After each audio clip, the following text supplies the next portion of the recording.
Bailey stopped at the end of the hallway where there was a small alcove full of brooms and mops. She dropped her hold on him and crossed her arms. "What was that?" "I could tell you didn't want to talk to him, and I was helping you get out of an awkward situation," Chase shrugged. "You were obviously busy, and he obviously couldn't take a hint. Or an outright refusal." She tipped her head. "That was nice, I guess." He grinned. "No guessing, it was." "Are you flirting with me?" She looked puzzled. Was he? He supposed he was. She was definitely not his type, but there was a hint of challenge here. Could he make her smile? Could he make her flirt back? Could he figure out just what that scent on her skin was? He moved in a little closer.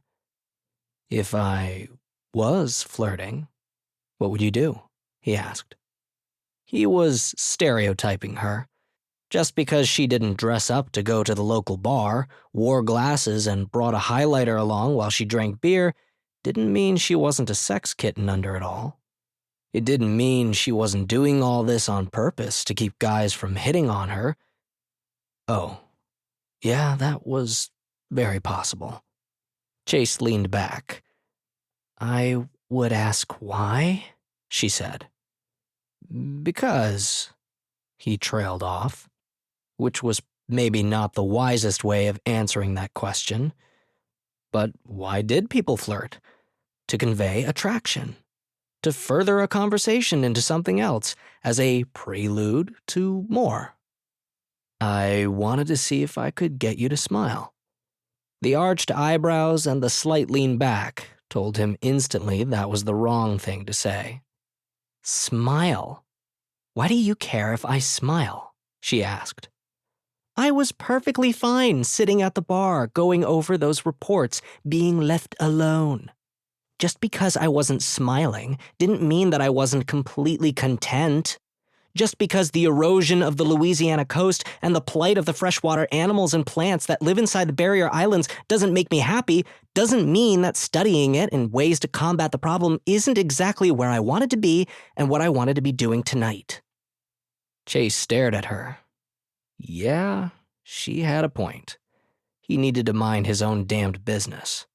Also, she was definitely a nerdy scientist, not his type, not someone he had anything in common with. And he'd never wanted to kiss a woman more than he wanted to kiss Bailey Wilcox in that moment. Why would you be studying all of that in a bar?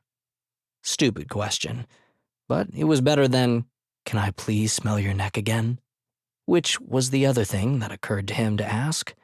She blinked, then frowned. "Because I was hungry and don't cook.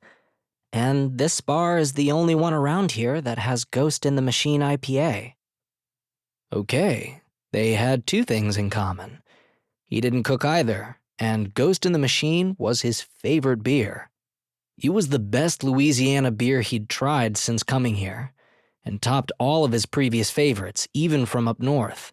But it sold out quickly and was hard to find. Good answer, he told her. So glad you approve. Yep, if he wanted a woman who thought he was amazing and couldn't wait to spend more time with him, he should have stuck with the blonde. Bailey Wilcox was not impressed. Still, he found himself grinning. Okay, you don't have to smile, he said, but you have to admit that I helped you out with Justin. He thought maybe, just maybe, there was a hint of a smile at one corner of her mouth. Justin is a huge problem, she frowned, but not in the way you think. Chase frowned. Is he an ex? I'm happy to stick close for the rest of the night to be sure he doesn't bother you. She narrowed her eyes. Can you just not shut that off, or do you really think that will work? Shut what off? That supposed charm. Supposed? He arched an eyebrow. And damn if her lips didn't curl up just the tiniest bit. You just can't shut it off.